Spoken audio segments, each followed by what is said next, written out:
Doctor ਨਿਗਤ ਖੁਸ਼ੀਦ ਸਾਹਿਬ, ਮੈਂ ਇਹਨਾਂ ਨਾਲ ਕਮਿਟਡ ਸਾਂ ਕਿ ਮੈਂ ਆਪਣਾ ਪੇਪਰ ਨਹੀਂ ਪੜ੍ਹਾਂਗਾ ਅਤੇ ਨਹੀਂ ਪੜ੍ਹਾਂਗਾ।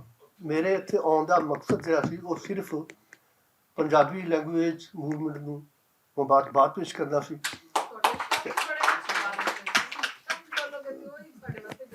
ਅਤੇ ਉਹਨਾਂ ਨੇ ਮਤਲਬ ਇਹਦੀ ਸਾਡੀ ਗੈਦਰਿੰਗ ਅੱਜ ਦੀ ਇਹ ਉਹਨਾਂ ਦੀ ਮਿਹਨਤ ਦਾ ਨਤੀਜਾ ਹੈ।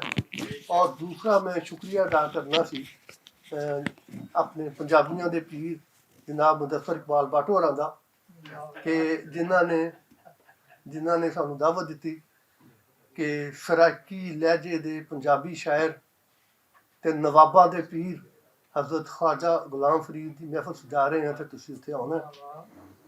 ਅਤੇ ਇੱਥੇ ਆਏ, ਮੈਂ ਮਤਲਬ ਘਰੋਂ ਤੁਰਿਆ ਅਤੇ ਮੈਂ ਕੋਈ ਗੱਲ ਕਰਨੀ ਚਾਹੁੰਦਾ ਸਾਂ, ਲੇਕਿਨ ਕੋਈ ਝਾਕਾ ਜਿਹਾ ਸੀ। ਵੱਟੂ ਸਾਹਿਬ ਨੇ ਮੇਰਾ ਝਾਕਾ ਲਾ ਦਿੱਤਾ। ਇਹਦੇ 'ਚ ਕੋਈ ਝੂਠ ਨਹੀਂ ਕਿ ਜੇ ਨਵਾਬ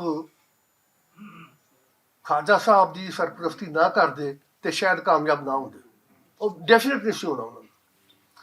ਲੇਕਿਨ ਇਹਦਾ ਜੇ ਅਸੀਂ ਕੰਪੈਰੀਜ਼ਨ ਕਰੀਏ ਅੱਜ ਦੇ ਹਵਾਲੇ ਨਾਲ, ਤੇ ਅੱਜ ਦਾ ਤੁਹਾਡਾ ਕੁਰਸੀ ਨਸ਼ੀਨ ਜਿਹੜਾ ਹੈ ਉਹ ਜਵਾਨ ਬੱਚਿਆਂ ਨੂੰ ਯਤੀਮ ਕਰ ਦੇਵੇ ਤਾਂ ਕੋਈ ਗੱਲ ਨਹੀਂ।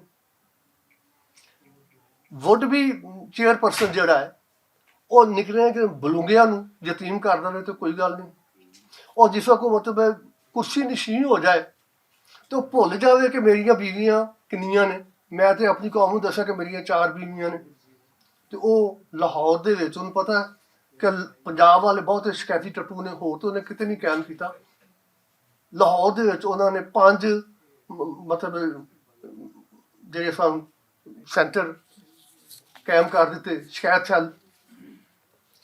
ਲੇਕਿਨ ਇਹਦੇ 'ਚ ਜਿਹੜੀ ਇੱਕ ਇਹ ਮਤਲਬ ਵੱਟੂ ਸਾਹਿਬ ਨੇ ਗੱਲ ਬੜੀ ਠੀਕ ਕੀਤੀ ਹੈ ਕਿ ਅਸੀਂ ਜਦੋਂ ਕਿਸੇ ਨੂੰ ਵੱਡਾ ਮੰਨ ਲੈਂਦੇ ਹਾਂ ਨਾ ਸੂਫੀਜ਼ਮ ਦੇ ਵਿੱਚ, ਵਲਾਇਤ ਦੇ ਵਿੱਚ, ਤੇ ਅਸੀਂ ਉਹਨਾਂ ਦੇ ਇਹ ਜਿਹੜੇ ਪੱਖ ਨੇ ਉਹਨਾਂ ਨੂੰ ਉਜਾਗਰ ਨਹੀਂ ਕਰਦੇ। ਹਾਲਾਂਕਿ ਇਹ ਗੱਲ ਜਿਹੜੀ ਹੈ ਮੈਂ ਮਤਲਬ ਸ਼ਰੀਫਾਨਾ ਤਰੀਕੇ ਨਾਲ ਆਪਣੇ ਮਜ਼ਮੂਨ ਵਿੱਚ ਕੀਤੀ ਵੀ ਹੈ, ਲੇਕਿਨ ਇੱਥੇ ਸਾਨੂੰ ਜਿਹੜੀ ਇੱਕ ਸਾਂਝੀ ਗੱਲ ਮਿਲਦੀ ਹੈ ਕਿ ਸਾਡੇ ਅੱਜ ਦੇ ਇਹ ਦੋਵੇਂ ਵਟਕੇ ਔਰ ਖਵਾਜਾ ਸਾਹਿਬ ਇਹ ਕੋਈ ਫੈਜ਼ ਨਹੀਂ ਪਾ ਸਕੇ। ਕੰਮ ਇਹਨਾਂ ਨੇ ਕੀਤਾ ਹੈ, ਲੇਕਿਨ ਇੱਥੋਂ ਉਹਨਾਂ ਨੂੰ ਲੱਭਾ ਕੁਝ ਨਹੀਂ। ਅਤੇ ਇਹ ਠੀਕ ਗੱਲ ਹੈ ਕਿ ਸਾਨੂੰ ਮਤਲਬ ਇਹ ਜਿਸ ਅਸੀਂ ਕਿਸੇ ਦੀ ਗੱਲ ਕਰਦੇ ਹਾਂ ਅਤੇ ਉਹਦੇ ਸਾਰੇ ਪੱਖ ਜਿਹੜੇ ਸਾਹਮਣੇ ਲਿਆਉਣੇ ਚਾਹੀਦੇ।